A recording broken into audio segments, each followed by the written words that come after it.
Good morning all of you. இன்னைக்கு ப்ரோக்ராம்க்கு ரெடியாக இருக்கீங்களா? Okay, before going to the topic I want to say one story to you. இன்றைக்கி என்ன story அப்படின்னா, ஒரு பெரிய ஷாப்பிங் மால். அந்த ஷாப்பிங் மால்குள்ளே ஒரு ஆர்டினரி பர்சன் வந்து போகிறார். போய் பார்க்கல அவருக்கு ரொம்ப ஷாக்காக இருக்குது. என்ன அப்படின்னா, ஒரு ஷர்ட்டினுடைய விலை வந்து 3 lakhs போட்டிருக்கு. என்னடா ஒரு ஷர்ட் 3 lakhs-ஆ அப்படின்னு அந்த ஆச்சரியம், அந்த சர்ப்ரைஸ் குறையிறதுக்குள்ள இன்னொரு பார்க்கல இன்னொன்று ஷாக் ஆகிடுச்சு. அந்த பேண்ட்டு வந்து 2,45,000 இருக்குது.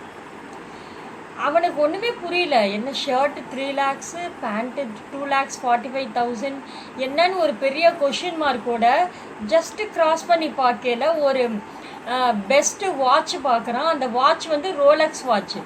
அது வந்து ஜஸ்ட்டு 150 rupees தான் இருக்குது. அதாவது அந்த ஷாப்பிங் மாலில் ரொம்ப காஸ்ட்லியாக நம்ம வேல்யூ பண்ணுவோம்ல, அந்த ரோலக்ஸ் வாட்ச்சு அந்த அதெல்லாம் வந்து ஜஸ்ட்டு 150 அந்த ரேஞ்சில் இருக்குது. பட் சாதாரண ஷர்ட்டு பேண்ட்டெல்லாம் வந்து ரொம்ப காஸ்ட்லியாக 3 lakhs, 2,45,000 அந்த மாதிரி இருக்குது. அந்த ப்ரைஸ் ரேட்டு, அந்த விலை பட்டியல் பார்க்கல, அந்த டேக் இருக்கும்ல, அந்த தொங்க விட்டுருப்பாங்களா, அந்த டேக் பார்த்தோன்னே ஷாக் ஆகிடலாம். உடனே அவனுக்கு என்ன பண்ணுறதுனே தெரியல. அந்த ஷாப் ஓனர்கிட்ட போய், சார் என்ன சார் ஒரு ஷர்ட் 3 lakhsன்னு இருக்குது, பட் ரோலக்ஸ் வாட்ச் வந்து ஜஸ்ட்டு 150 இருக்குது அப்படின்னா ஒருவேளை அது டூப்ளிகேட் வாட்சா, அதனால தான் அது 150யா அப்படின்னு கேட்கவும், அதுக்கு அந்த ஓனர் சொல்கிறாரு, எங்களுக்கே என்ன நடக்குதுன்னு தெரியலை. நேற்று வந்து எங்கள் கடைக்கு வந்து ஒரு திருடை வந்திருக்கான். ஆனால் அவன் ரொம்ப வித்தியாசமாக இருந்திருக்கான். அவன் வந்து என்ன பண்ணலைன்னா எந்த பொருளையுமே திருடலை, எங்களுக்கு லாஸ்லாம் இல்லை. ஆனால் அவன் என்ன பண்ணி வச்சுட்டான்னா டேகை மட்டும் மாற்றி மாற்றி வச்சுட்டான். இப்போ 150 rupees-க்குரியதை வந்து 2 lakhs-க்குரிய அந்த இதையும் அந்த மாதிரி டேகை மட்டும் மாற்றி மாற்றி வச்சுட்டான். அதனால் வந்து எல்லாத்துக்குமே இது ஒரு பெரிய கொஷின் மார்க்காக இருக்குது. வந்து பில் போடுற வரவங்களுக்கே எங்களுக்கு எந்த ரேட்டுன்னே தெரியல, நாங்கள் வந்து வேறு வழி இல்லாமல் சமாளிச்சுக்கிட்டு இருக்கோம் அப்படின்னு அந்த ஓனர் சொல்கிறார். ஆக்சுவலாக நம்மளும் அப்படி தான், ஜஸ்ட்டு டேகு மாதிரி தான். ஆக்சுவலாக நம்மளுடைய மனசுலையே கான்சியஸ்லையே we have so many powers, நிறைய பவர்ஸ் இருக்குது, ஸ்ட்ரென்த் இருக்குது, டேலண்ட் இருக்குது. ஆனால் எது நம்மளை டிசீவ் பண்ணுது, எது நம்மளை சீட் பண்ணுது அப்படின்னா வெளியே உள்ள அந்த டேகு. இப்போ ஃபார் எக்ஸாம்பிள் சில பொருட்கள் வந்து அந்த நல்ல ஒரு பெஸ்ட்டான கம்பெனிலேருந்து விடுறாங்க அப்படின்னா அந்த கம்பெனி நேம் வாங்கிருச்சு அப்படின்னா ஒருவேளை நல்ல பொருளாக இருக்குமோ அப்படின்னு அதை நம்ம யூஸ் பண்ணுவோம். பட் ஆர்டினரியாக இருக்கிற பொருள் அதை விட பெஸ்ட்டாக இருந்தாலுமே அந்த டேக், அந்த விலைப்பட்டியலை பார்த்து ஜஸ்ட் அது டூப்ளிகேட்டாக இருக்கும் அப்படின்னு நினச்சிடுறோம். அதே மாதிரி தான் நம்மளுடைய லைஃப்லையும் நமக்கு நிறையா ஸ்ட்ரென்த் இருந்தாலும் நம்ம என்ன பண்ணுறோம், இந்த டேகை கட்டிகிட்டே திரிகிற மாதிரி நமக்குள்ளரே நம்ம என்ன பண்ணிக்கிறோன்னா அண்டர் எஸ்டிமேட் பண்ணிக்கிறோம். அண்டர் எஸ்டிமேட் பண்ணிக்கிறதுனா குறைச்சி மதிப்பிடுறது. எப்படி ரோலக்ஸ் வாட்சை வந்து அந்த கஸ்டமர் வந்து 150 rupees தானான்னு குறைச்சி மதிப்பிட்டார் இல்லையா, அதே மாதிரி நம்மளுடைய டேலண்ட்டை மதிப்பை நம்ம என்ன பண்ணிக்கிறோம், ஆட்டோமேட்டிக்காக குறைச்சி மதிப்பிட்டுக்கிறோம். சரியா? Hereafter you should not follow this. இனிமேல் இந்த மாதிரி செய்யக்கூடாது. Because we have some confidence and we have some powers within. இப்போது please don't mistake me. Preposition வந்து ஒரு வாஸ்ட் சப்ஜெக்ட்டு. இன்றைக்கும் நம்ம ப்ரிப்போசிஷன் தான் பார்க்க போகிறோம். இன்றைக்கி நம்ம என்ன பார்க்க போகிறோம் அப்படின்னா between, among, beside, besides, after, behind. Just 6 தான் பார்க்க போகிறோம். Between, among, beside, besides, after, behind. சரியா? இந்த 6 பார்க்க ரெடியாக இருக்கீங்களா? ஓகே. பிட்வீன் அப்படின்னா இடையில்னு அர்த்தம். சரியா? இப்போ ஃபார் எக்ஸாம்பிள் இந்த 2 நோட்டு இருக்குது, இந்த ஒரு புக்கும் ஒரு நோட்டுன்னு இருக்குன்னு வச்சுக்கோங்க. இடையில ஏதாவது ஒரு பொருள் இருந்துச்சு அப்படின்னா இடையில். ஃபார் எக்ஸாம்பிள் ஐ ஆம் sitting between 2 friends ஐ ஆம் சிட்டிங் பிட்வீன் டூ ஃப்ரெண்ட்ஸ் அப்படின்னா நான் ரெண்டு ஃப்ரெண்ட்ஸுக்கு இடையில உட்காந்துருக்கேன்.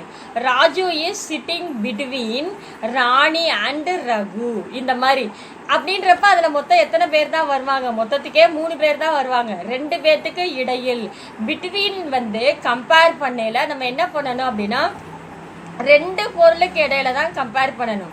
இப்போ for example she is sitting between Rani and Raja அந்த மாதிரி சொல்லிக்கலாம். சரியா? அந்த பொருட்களை வந்து கொஞ்சம் முன்ன பின்ன ஆர்டர் மாற்றி வச்சோம் அப்படின்னா பிட்வீன் மாறும். இப்போ ஷீ வந்து அந்த லாஸ்ட்டில் போயிடுச்சு, நடுவில் அந்த ராணி அல்லது ரவி உட்கார்ந்தாங்க அப்படின்னா ஃபஸ்ட்டு இந்த எண்டில் உள்ள பொருளையும் இந்த எண்டில் உள்ள பொருளையும் கம்பேர் பண்ணி நடுவில் உள்ள பொருளை சொல்லணும். இப்போ நான் எப்படின்னா இங்கிட்டு வந்து எனக்கு ஒரு ஷெல்ஃப் இருக்குது, இங்கிட்டு ஒரு ஷெல்ஃப் இருக்குது. ஐ ஆம் சிட்டிங் பிட்வீன் 2 ஷெல்ஃப்ஸ். இந்த 2 ஷெல்ஃபுக்கும் இடையில உட்காந்துருக்கேன். நீங்கள் வந்து சிட்டுன்னு வச்சு சொல்லிட்டேன், நீங்கள் ஸ்டாண்டு வச்சு சொல்லலாம். ஐ ஆம் ஸ்டாண்டிங் பிட்வீன் 2 ஷெல்ஃப்ஸ் அல்லது ஐ ஆம் ஸ்டாண்டிங் பிட்வீன் இங்கிட்டு யாராவது ஒரு திங்ஸ் வச்சுன்னா அந்த திங்ஸு அல்லது ஒரு ஆளுடைய பெயர் அல்லது இங்கிட்டு ஒரு திங்ஸு அல்லது ஆளுடைய பெயர் நீங்களே கம்பேர் பண்ணிக்கலாம். சரியா? நான் ஃபார்மேட் மட்டும் சொல்லிட்டேன். நீங்கள் என்ன பண்ணலாம் அப்படின்னா நிறைய சென்டென்ஸ் ஃப்ரேம் பண்ணலாம். இப்போ உதாரணத்துக்கு divide the money between Sheela and Rama அப்படின்னா என்ன அர்த்தம்? இந்த பணத்தை 2 பேர்த்துக்கும் இடையில பிரித்து கொடுங்க. அடுத்தது இன்னொன்று என்ன சொன்னேன்? அமேங். பிட்வீன் புரிஞ்சிருச்சா? இடையில்ங்கிறப்ப ஏதாவது 2 பொருளை தான் கம்பேர் பண்ணுறோம். ஸோ மொத்தத்துக்கு 3 பொருள் தான். எதை நம்ம பற்றி பேச போகிறோமோ அதை ஃபஸ்ட்டு சொல்லிவிட்டு எந்த 2 பொருளுக்கு இடையில இருக்கோ அந்த 2 பொருளையும் சொல்லிடணும். இப்போ நான் என்ன சொன்னேன்? ஐ ஆம் சிட்டிங் பிட்வீன் 2 ஷெல்ஃப்ஸ். 2 ஷெல்ஃபுக்கும் இடையில உட்காந்துருக்கேன். ஃபார்மேட் புரிஞ்சிருச்சா? எந்தெந்த பொருளோ அதை 2 எக்ஸ்ட்ரீமில் வச்சுக்கணும். 2 எக்ஸ்ட்ரீம்னா 2 பக்கம் ஒரு முடிவில் வச்சுக்கணும். நடுவில் உள்ள பொருளை பற்றி அல்லது ஆளை பற்றி சொல்லிட்டு அவங்கள கம்பேர் பண்ணிடணும். அடுத்தது இப்போ ஃபார் எக்ஸாம்பிள் இப்போ வந்து கிச்சன் வந்து 2 ரூமுக்கு இடையில இருக்குன்னு வச்சுக்கோங்க. The kitchen is between bedroom and veranda அல்லது வேறு ஏதாவது ரூம் அந்த மாதிரி வச்சுக்கலாம். சரியா? இந்த மாதிரி கம்பேர் பண்ணிக்கலாம். கம்பேர் பண்ணையில் 2க்கு இடையில தான் இருக்குது. அது பொருளாகவும் இருக்கலாம், ஆட்களாகவும் இருக்கலாம். அது உங்களுடைய சாய்ஸ். பிட்வீனை யூஸ் பண்ணி you can frame so many sentences. நீங்கள் இப்படி கூட சொல்லலாம். We are sitting between that shelf and this room. இந்த ஷெல்ஃபுக்கும் இந்த ரூமுக்கும் இடையில நாங்கள் உட்காந்துருக்கோம். அப்படி கூட நீங்கள் சொல்லிக்கலாம். இப்போ இங்கே நீங்கள் விஆரை நீங்கள் என்ன சொல்கிறீங்கன்னா ஒரு சிங்குலர் மாதிரி எடுத்துக்கிறேன். நாங்கன்னு மொத்தமாக சொல்கிறோம். ஆக்சுவலாக பிட்வீனை எதுக்கு மட்டும்தான் கம்பேர் பண்ணணும்னா 2 பொருளுக்கு இடையில தான் கம்பேர் பண்ணணும். அடுத்தது அமேங். அமேங்னா மொத்தமாக கூட்டமாக. இப்போது அமேங் வந்து என்ன பண்ணணும்னா மோர் தேன் 2 பர்சன்ஸ் ஆர் திங்ஸ். 2 பொருளை விட அதிகமாகவோ அல்லது 2 திங்ஸை விட அதிகமாக எது இருக்கோ அதை தான் நம்ம என்ன சொல்லணும்? அமேங்னு சொல்லணும். இப்போது ஃபார் எக்ஸாம்பிள் 2 பேருக்கு இடையில உட்காந்துருந்தா பிட்வீன். நிறைய பேர் உட்காந்துருக்காங்க, அதுக்கு இடையில ஒருத்தவங்க உட்காந்துருக்காங்க அப்படின்னா இப்போ Rani is sitting among her friends. அவங்களுடைய ஃப்ரெண்ட்ஸ் கூட்டத்துக்கு இடையில் உட்காந்துருக்கா. பிட்வீன்னாலும் இடையில் தான், அமேங்னாலும் இடையில் தான். 2 பொருளை மட்டும் கம்பேர் பண்ணால் பிட்வீன், நிறைய பேர்த்தோட கம்பேர் பண்ணால் அமேங். இதுதான் சிம்பிள். அமேங் அப்படின்னா அவங்களுக்கு இடையில். சரியா? இப்போ ஃபார் எக்ஸாம்பிள் ஏதாவது ஒரு ப்ரோக்ராம் நடக்குதுன்னு வச்சுக்கோங்க. அப்போ என்ன பண்ணுவாங்க? நிறைய பேர் வந்து அப்படி கேங்காக இருப்பாங்க. அதில் வந்து ஒருத்தர் மட்டும் பெஸ்ட்டாக பெர்ஃபார்ம் பண்ணுறாங்க அப்படின்னா the boy is performing very good among the other participants. அதாவது மித்த பார்ட்டிசிபெண்ட்ஸை கம்பேர் பண்ணையில் அந்த பாய் வந்து பெஸ்ட்டாக பெர்ஃபார்ம் பண்ணான். சரியா? அடுத்து இந்த ஷீ இஸ் சிட். இப்போ நீங்கள் யாரை வேணாலும் சிட்டிங்னு நான் ஒரே ஒரு வேர்பு சொன்னேன், சிட்டிங்னு வச்சு. நீங்கள் ஸ்டாண்டிங் தான் சொல்லிக்கலாம். I am standing among my friends. அடுத்தது பிளேயிங் வச்சு சொல்லலாம். ஐ ஆம் பிளேயிங் அமேங் மை ஃப்ரெண்ட்ஸ். அதாவது நான் என்னுடைய ஃப்ரெண்ட்ஸுக்கு இடையில் விளையாடுகிறேன். நீ என்ன ப்ரனவுன் போடுறியோ அதுக்கு ரிலேட்டடாக உள்ள ப்ரனவுன் தான் போடணும். ஐன்னு போட்டதுனால மை, இப்போ நீங்கள் வி வச்சு சொல்லுன்னா we are sitting among our friends. நாங்கள் எங்களுடைய ஃப்ரெண்ட்ஸுக்கு, நாங்கள் அப்படின்னா எங்களுடைய, அவர். அடுத்தது he is sitting among his friends. அவன் அவனுடைய ஃப்ரெண்ட்ஸுக்கு இடையில் உட்கார்ந்துருக்கான். அதே மாதிரி she is sitting among her friends. அவள் அவளுடைய ஃப்ரெண்ட்ஸுக்கு இடையில உட்காந்துருக்கான். எந்த ப்ரனவுன் போகிறீங்களோ அதுக்கு ரிலேட்டடாக உள்ள உடைய. வீணா அவர், ஷீனா ஹர், ஹீனா ஹிஸ். அடுத்தது they are sitting among their friends. அவர்கள் அவர்களுடைய ஃப்ரெண்ட்ஸுக்கு இடையில உட்கார்ந்துருக்காங்க. சரியா? எக்ஸாக்டாக உள்ள உடைய அப்படிங்கிற ப்ரனவுன் போடணும். பிட்வீனுக்கும் அமங்க்கும் டிஃப்ரென்ஸ் புரிஞ்சிருச்சு. அடுத்தது பிசைட் அண்ட் பிசைட்ஸ். பிசைட் அப்படின்னா பை த சைட் ஆஃப் அப்படின்னா பக்கத்தில், சைடுலன்னு அர்த்தம், பக்கத்தில்னு அர்த்தம். அதோட ஒரு எஸ் சேர்த்துருக்கீங்கன்னு வச்சுக்கோங்க. பிசைட்ஸ், BESIDES, பிசைட்ஸ் அப்படின்னா இன் அடிஷன் டு, எக்ஸ்ட்ரான்னு அர்த்தம். இப்போ ஒரு for example, my office is beside the temple. அதாவது என்னுடைய ஆஃபீஸ் வந்து கோவிலுக்கு பக்கத்தில் இருக்குது. நீங்கள் என்ன சொல்லலாம்? My school is beside the temple, அல்லது my school is beside the church, my school is beside the mosque. அப்படிதான் இல்லை, my school is beside the supermarket, my school is beside the departmental store, my school is beside the hospital. அதாவது எதை compare பண்ணுறீங்களோ அந்த பொருள் extra beside சேர்க்குறீங்க. ஏதாவது ரொம்ப ஃபேமஸாக இருக்கிற இடத்த, ஒரு முக்கியமான இடத்த ஃபிக்ஸ் பண்ணி அதுக்கு பக்கத்தில் இருக்குன்னு சொல்கிறீங்க, அவ்வளோதான். அடுத்தது he plays chess besides football. அப்படின்னா என்ன அர்த்தம்? அவன் செஸ்ஸும் நல்லா விளையாடுவான், ஃபுட்பாலும் நல்லா விளையாடுவான். ஃபுட்பால் சொல்லுவாங்களா, ஃபுட்பாலும் செஸ் ரெண்டுமே நல்லா விளையாடுவாங்க. இப்போது ஐ ஈட்ஸ் இட்லி பிசைட்ஸ் உப்புமா. அப்படின்னா என்ன அர்த்தம்? இட்லியும் சாப்பிட்டு எக்ஸ்ட்ராவும் உப்புமாவும் சாப்பிட்டேன், இன் அடிஷன் டு, கூடுதலாக. சரியா? இப்போ ஃபார் எக்ஸாம்பிள் நமக்குமே வந்து நிறையா டேலண்ட் இருக்கும். சிலருக்கு வந்து நல்லா பாடவும் தெரியும், அதே மாதிரி டான்ஸ் ஆடவும் தெரியும். I know dancing besides singing.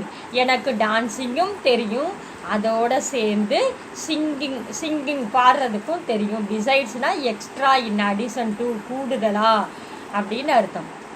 கூடுதலான்றப்ப mostly எல்லாத்துக்குமே வந்து எக்ஸ்ட்ரா திறமைகள் தான் ஜாஸ்தி. சிலருக்கு டான்ஸ் பாடவும் வரும், டான்ஸ் ஆடவும் வரும், பாட்டு பாடவும் வரும். அடுத்து சிலர் வந்து ஃபுட்பாலும் விளையாடுவாங்க, கிரிக்கெட்டும் விளையாடுவாங்க, அல்லது செஸ்ஸு விளையாடுவாங்க. இந்த மாதிரி நீங்கள் பிசைட்ஸ், இப்போ ஃபார் எக்ஸாம்பிள் ஒரு 2-3 தெரியுதுன்னு வச்சுக்கோங்க. ஐ play football, chess, besides carrom, அப்படி கூட போட்டுக்கலாம், அண்டு போட்டும் போட்டுக்கலாம். சரியா? அந்த மீனிங் தான் பிசைட்ஸ், BESIDES, அண்ட் அப்படின்னு போகிறதுக்குரிய மீனிங் தான். இதை நம்ம ப்ரிப்போசிஷன்னு போடுறோம், சும்மா ஜஸ்ட்டு வெக்காபுலரி சென்ஸுக்காக சொல்லலாம். I play football, cricket and செஸ்ஸுன்னு சொன்னாலும் கரெக்ட் தான். பிசைட்ஸ் சொல்லி தான் சென்டென்ஸ் ஃப்ரேம் பண்ணணும்னு இல்லை, பட் நிறையா தெரிஞ்சுக்கணுங்கிறதுக்காக பிசைட்ஸ் அப்படிங்கிறது ஒரு preposition.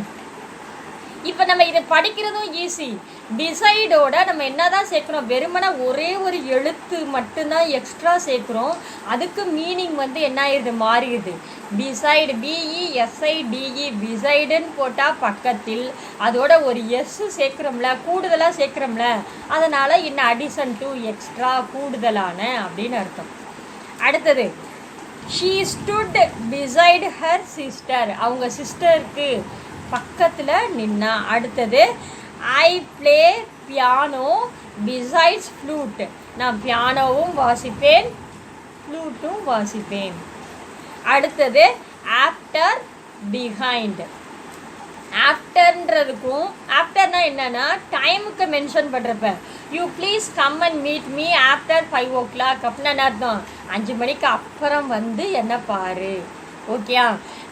We are going to meet a function அல்லது we are going to meet our principal after 6 o'clock அப்படின்னா என்ன அர்த்தம்? 6 மணிக்கு அப்புறம் நாங்கள் எங்கள் பிரின்சிபலை பார்க்க போகிறோம். we are going to meet our principal after 5 o'clock.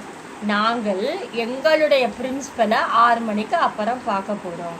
இப்போ நிறைய பேர் அந்த டிவி சீரியல் இதெல்லாம் பார்க்குறதுக்கு ரொம்ப ஜாலியாக இருப்பீங்க. அப்படின்றப்ப we are ready to watch TV program after 6 o'clock. 6 மணிக்கு அப்புறம். ஏன்னா அப்போ தான் சீரியல் போடுவாங்க. 6:30லேருந்து 7லேருந்து அப்படியே உட்காந்துருப்பாங்க 10 11 வரைக்கும். சரியா? அதுக்கு முன்னாடியே அவங்க ஒர்க்கெல்லாம் முடிச்சிருவாங்க. முடிச்சுட்டு எப்படி ஃபிக்ஸ் பண்ணிக்குவாங்க? I am going to watch serial after 6 o'clock. 6 மணிக்கு அப்புறம் நான் சீரியல் பார்க்க போகிறேன். இப்போ எதுனாலுமே அந்த டயத்தை மென்ஷன் பண்ணி இந்த ஆஃப்டருக்கு அப்புறம் என்ன வரும் அப்படின்னா டைம் தான் வரும். அதுக்கு முன்னாடி நீங்கள் என்னென்ன வேலை செய்கிறீங்களோ யார் செய்கிறீங்களோ அவங்கள ஃபிக்ஸ் பண்ணி வச்சுட்டு ஆஃப்டர்னு போட்டு நம்ம என்ன போடணும்னா டைம் போட்டுக்கலாம். ஓகேயா? I am meeting you after 11 o'clock அப்படின்னா நான் உங்களை 11 o'clock அப்புறம் சந்தித்து கொண்டு இருக்கிறேன் அப்படின்னு அர்த்தம். ஐ எம் மீட்டிங் யூ, நான் உங்களை பார்த்துட்ருக்கேன், சந்திச்சு கொண்டே இருக்கிறேன். மீட்டிங்னு ஐஎன்ஜி சேர்த்து போட்டிருக்கேன். அது கண்டினியூஸ் டென்ஸு. அது டென்ஸு பார்க்கையில் நம்ம ரெகுலராக பார்த்துடலாம். அடுத்தது பிஹைண்டுனா என்ன அர்த்தம்? பிஹைண்டுங்கிற வேர்டை எதுக்கு யூஸ் பண்ணணும்னா பிளேஸ்க்கு முன்னாடி போடணும். இப்போ for example my house is behind the temple சொல்லியாச்சா? அடுத்து யூ கம் ஆஃப்டர் மீ, நீ எனக்கு பின்னாடி வா. அதாவது பிஹைண்டுக்கும் ஆஃப்டருக்கும் ஒரு சின்ன டிஃப்ரென்ஸ் தான். பிஹைண்டுனா கம்ப்ளீட்டாக நீங்கள் என்ன போடணும் அப்படின்னா இடத்த கம்பேர் பண்ணையில் பிஹைண்டு போடணும். அல்லது டைமுக்கெல்லாம் என்ன போடணும்னா ஆஃப்டர் போடணும். இப்போ you must come and meet me after 8 o'clock. அடுத்தது கம் ஆஃப்டர் மீ, எனக்கு பின்னாடி வா, கம் ஆஃப்டர் மீ. அடுத்தது டோன்ட் சிட் பிஹைண்ட் மீ, எனக்கு பின்னாடி உட்காராதன்றப்போ அங்கே ஒரு இடம் இருக்குது. அந்த இடத்த என்ன பண்ண போகிறாங்க? ஆக்குப்பை பண்ண போகிறாங்க. அதனால என்ன சொல்லிட்டாங்க? Don't sit behind me. அதாவது after is used before time, நேரத்திற்கு முன்.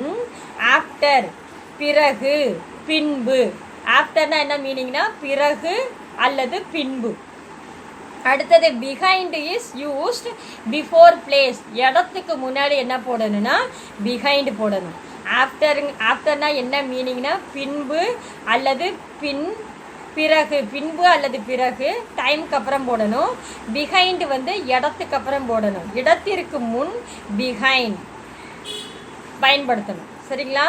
இப்போ நம்ம என்னென்ன பார்த்துருக்கோம் அப்படின்னா between, among, beside, besides, after, behind 6 பார்த்துருக்கோம். 2 பொருளை மட்டும் கம்பேர் பண்ணி சொன்னீங்கன்னா between இடையில். மொத்தமாக குரூப்லேருந்து ஒரு ஆளை கூப்பிட்டோம், ஒரு பொருளை இது பண்ணோம் அப்படின்னா among. பிசைடுனா பக்கத்தில். You come and stand beside மீனா என் பக்கத்தில் நின்றுன்னு அர்த்தம். அதோட வெறுமனை ஒரே ஒரு எழுத்து தான் சேர்க்குறீங்க. அந்த எழுத்தை சேர்க்கவும், எஸ்ஸுங்கிற எழுத்தை சேர்க்கவும் அதுக்குரிய மீனிங் கூடுதலாக ஆயிடுது. சரியா? அடுத்தது இப்போ for example I know English besides Hindi அப்படின்னா என்ன அர்த்தம்? ஹிந்தியும் தெரியும் இங்கிலீஷும் தெரியும்னு அர்த்தம் எனக்கு. இப்போ நீங்கள் சொல்லலாம் I know Tamil besides English, தாராளமாக சொல்லலாம். ஏன்னா லெட் மீ கம்யூனிகேட் ப்ரோக்ராமில் we have started to learn and we have started to talk. பேசவும் ஆரம்பிச்சிட்டோம், லேர்ன் பண்ணவும் ஆரம்பிச்சிட்டோம். அதனால் நீங்கள் கான்ஃபிடெண்ட்டாக சொல்லலாம் தைரியமாக. ஐ நோ தமிழ் பிசைட்ஸ் இங்கிலீஷ் அப்படின்னு சொல்லிக்கலாம். அடுத்தது ஆஃப்டர் டயத்துக்கு அப்புறம் சொன்னது. அடுத்து பிஹைண்டுனா கம்ப்ளீட்டாக பிளேஸ்க்கு பின்னாடின்னு சொல்கிறது. சரிங்களா? I think you enjoyed this program. Thank you very much.